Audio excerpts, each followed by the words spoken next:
Hi guys! String theory.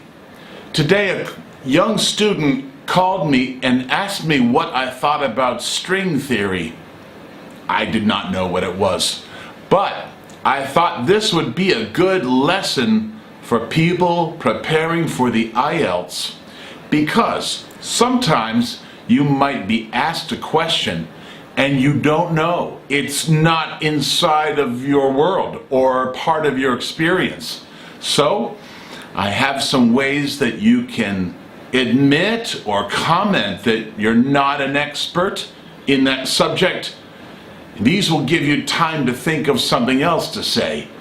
But the best thing in the IELTS is to say something immediately to show you heard the question, even if you don't know what the examiner is asking. I'm going to use the example of string theory. It has something to do with physics. I just looked up on the computer. But here's some things you could say to indicate you don't know and to stall for time.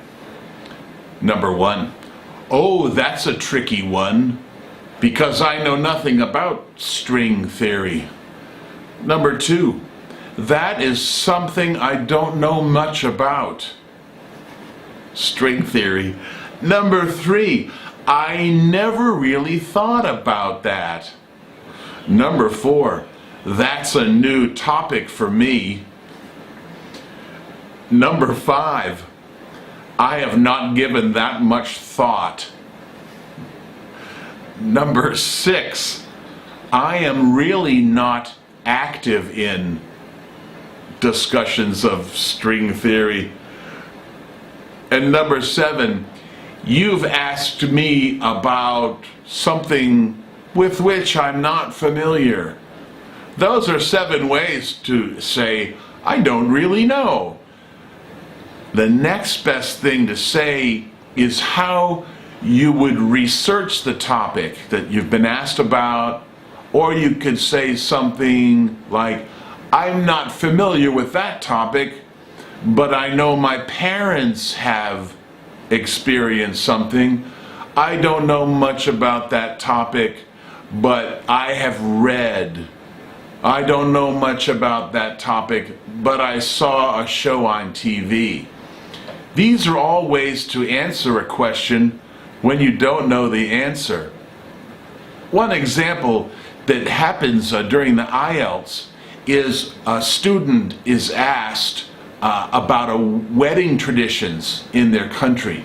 Now that student may be a young person, it could be a high school or university age person, and they have not been to a wedding because their friends aren't getting married yet, or they don't have older cousins or brothers or sisters that have gotten married.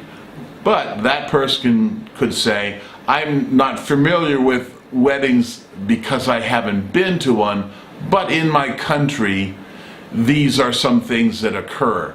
Maybe you could talk about what the man, the groom, or the woman, the bride, wears, or what kind of food. So there's always something to say. If you don't know what to say, you can use one or more of those 7 phrases, and that will give you some time to think about what you can say. I hope those are useful for you. Please subscribe to these videos. As I get more questions, I will do more videos to give you examples of what to say in English. Keep on studying.